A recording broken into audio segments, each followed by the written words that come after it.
The beginning is hard. The arrival of Yumi brings the story to a climax. Yumi was dragged back by the people. Wang Hongbin had long been snatched up by the women and carried away. People also made way for Yumi. This scene had long been awaited.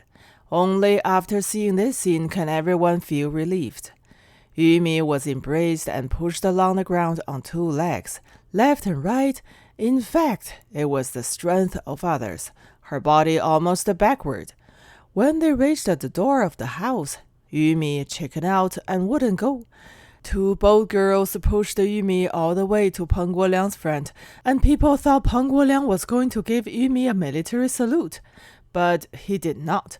There was silence all around. Peng Guoliang not only didn't salute, he even didn't stand at attention. Almost didn't stand, but just kept grinding and kept straining to sip. Yumi quickly glanced at Peng Guoliang and saw his look. Yumi was relieved, but the person was so ashamed that her waist was like a snake. Yumi's face was red, setting off her eyes even darker, brightly glittering and hiding everywhere. She was extremely pitiful. The people outside never expected Yumi to squirm like that, not like Yumi at all. She's a girl after all, they thought. Once the people outside the door raised a few voices, the climax passed and the atmosphere relaxed. They were happy for Peng Guoliang, but mainly for Yumi. Wang Lianfang came to the door to offer cigarettes.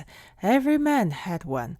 Wang Lianfang finally gave Zhang Rujun's son one in honor.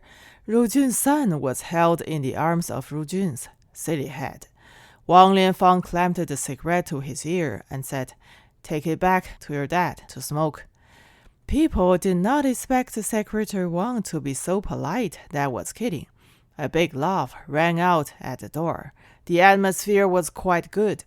Wang Lianfang dusted his hand outside to the door, and the people dispersed. Wang Lianfang closed the door and took a deep breath. Shi Guifang arranged for Peng Guoliang and Yumi to boil water. As a been-there person, Shi Guifang knew the importance of the kitchen for young men and women. Men and women who meet for the first time are like this, very rusty, very formal. Two people sit together at the back of the stove. One pulls the bellow chest, one adds firewood. The fire in the hearth roasts the two people red, and they will slowly calm naturally.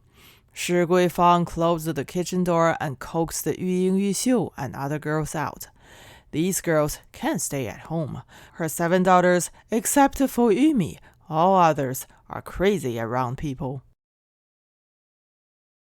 When Yumi burned the fire, Peng Guoliang gave Yumi the second gift. The first is under the old rules of ancestral preparation, nothing more than fabric and wool, that kind of thing. Peng Guoliang still has a different mundane aspect, as he prepared another one. A red tube of Hero brand iridium, a bottle of Hero brand blue and black ink, a package of 40 grams of letterhead, 25 envelopes, plus a luminous medal of the leader. This gift was more private, and at the same time both cultural and progressive in character. Peng Guoliang placed them on the bellow chest next to his military cap. On the military cap was a right 5-pointed star, bright red and glowing, a shining red star. These several things together, at this time, no voice is better than any voice. Peng Guoliang pulled the bellows, and every movement he made had to be reflected on the fire in the hearth. As he made pushing motions, the falling fire immediately stood up like a pillar, quite supportive. Yumi, on the other hand, erected the straws to that pillar of fire, and in this way their hands and feet secretly cooperated with each other in a tacit understanding that was extraordinarily touching. The straws were racked up to the fire pole by the poker and jumped a little, soft, transparent, vivid, into light and heat, and the faces and chests of the two people were rhythmically reddened by the fire in the hearth, and their gasps and the rises and falls of their chests had a rhythm to them that required extra adjustment and control. The air was quite hot and wobbly, as if there was a large sun hanging over each of the two people's heads, a little toasty, but especially festival in that glowing, cozy kind of way.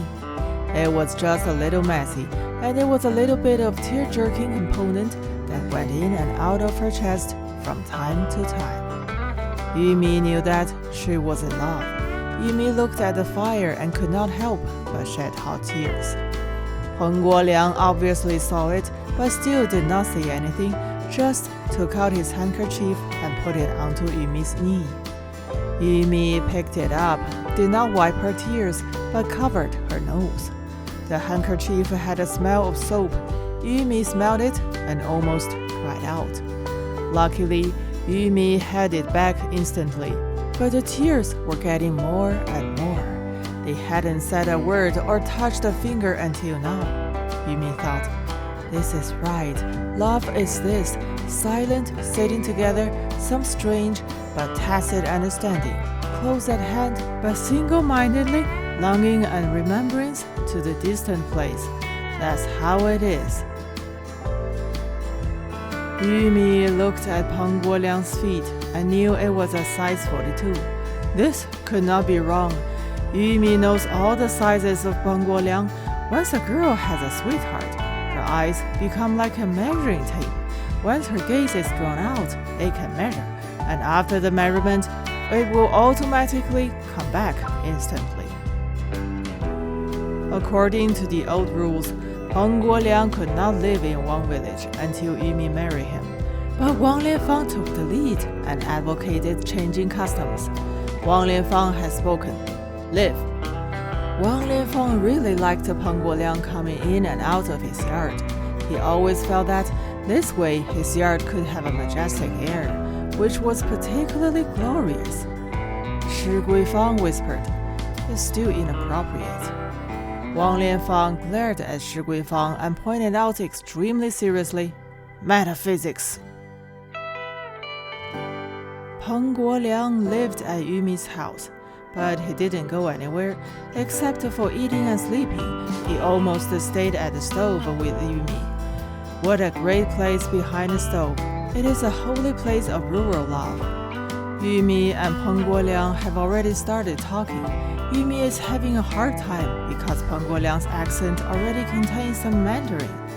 This is what Yumi likes very much.